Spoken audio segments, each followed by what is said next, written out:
Nous sommes les techniciens vétérinaires du Congo avec les médecins vétérinaires du Congo. Nous sommes venus réclamer on avait signé des accords avec le gouvernement Abeba 1 et 2 et 3. Ça devrait être appliqué au T2, au T3 de 2023. Jusqu'aujourd'hui, on dit que le gouvernement n'a pas d'argent alors qu'il a signé des accords avec les bases sénégalaises. C'est ça que nous sommes demandés au Premier ministre qui est en fait le président de la commission interministérielle. Il nous dit quand est-ce que nos droits nous seront payés, nous serons donnés. Puisqu'il avait d'aller vers la fin, nous n'avons rien. Normalement, pour la prise des risques professionnels, pour la titularisation, pour l'administration statut de nouvelles unités, et pour le paiement de nos commandes qui ont demandé qui n'ont jamais été payés, pour notre statut spécifique, pour les médecins et les sociétés vétérinaires. Pour les médecins vétérinaires, nous réclamons qu'ils soient pris en compte et en considération comme tous les autres médecins de la santé. Même barème, même prime, même avantage. C'est ça notre objet qui nous a mené ici. Ok, merci. Moi, je suis le président, je suis Mouhamed Emmanuel, le président national de Télévision vétérinaire du Congo. Ok. On est un membre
Nous avons été par les cabinets du Premier ministre.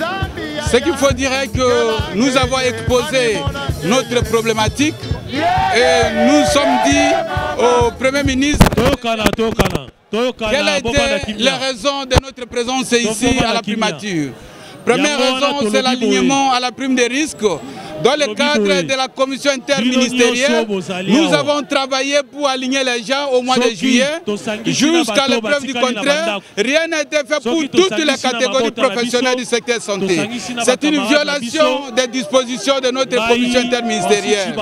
Alors, le problème au niveau du budget, c'est le ministre d'État, ministre du budget, qui est responsable de ce blocage de l'alignement.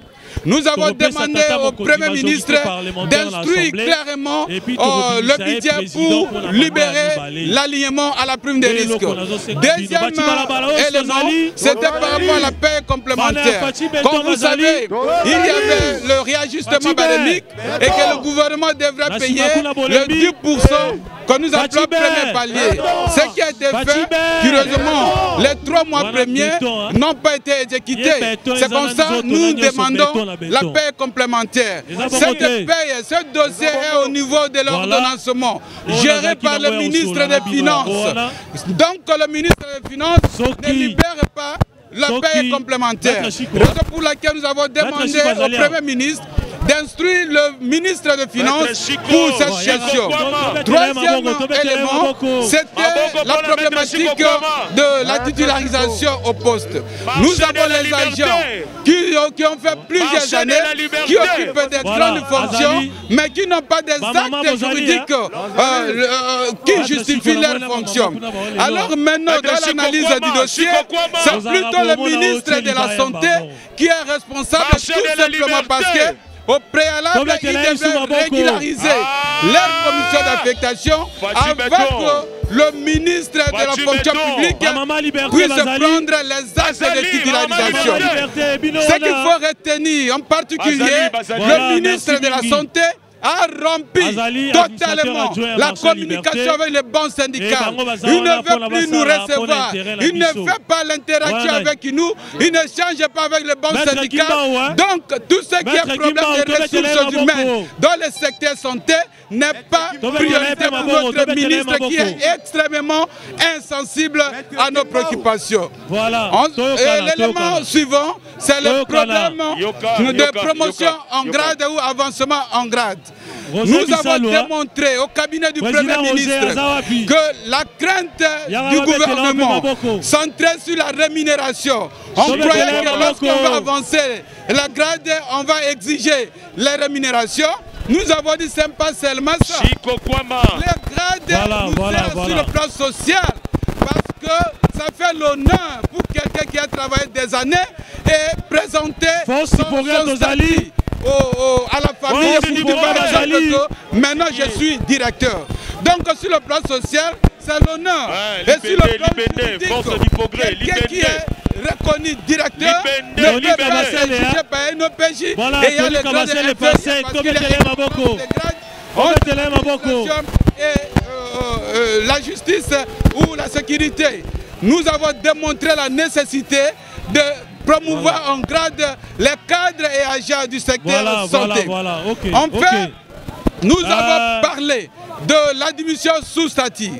En toute nécessité, en toute honnêteté, nous avons remercié le gouvernement pour le premier pas, la première phase de la titularisation de l'admission sous statut, s'il vous plaît, parce que le vice-premier ministre, ministre de la fonction publique, a accordé les matricules à un nombre important aussi de nos membres que nous défendons conformément aux travaux qui ont été faits dans son cabinet. Nous disons merci à lui, mais il doit continuer parce que ceux qui sont restés doivent aussi bénéficier de ça. Donc ça confirme, ça met en confiance les agents.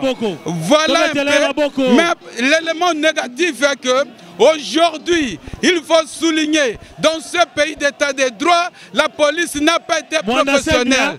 On a été tabassé, on a été acculé, on a été victime de vol.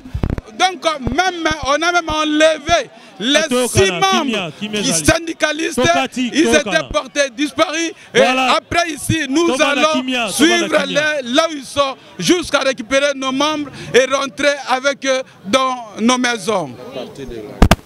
Alors, nous venons de faire la restitution avec l'Assemblée, avec le propriétaire, c'est-à-dire que cadre et agent du secteur santé. Il ressort dans cet échange que les cadres et agents du secteur santé, toutes les catégories confondues, ont décidé de suspendre la mesure suspendant la grève.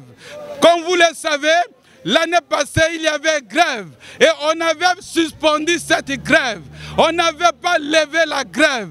Raison pour laquelle, dès ce lundi, nous rentrons à la grève. Nous annonçons sur toute l'étendue de la République démocratique du Congo. Nous allons annoncer les modalités à nos membres, mais ce qu'il faut retenir pour l'opinion tant nationale qu'internationale, que ce lundi, la grève reprend dans sa généralité dans le secteur santé pour toute l'étendue de la République démocratique du Congo.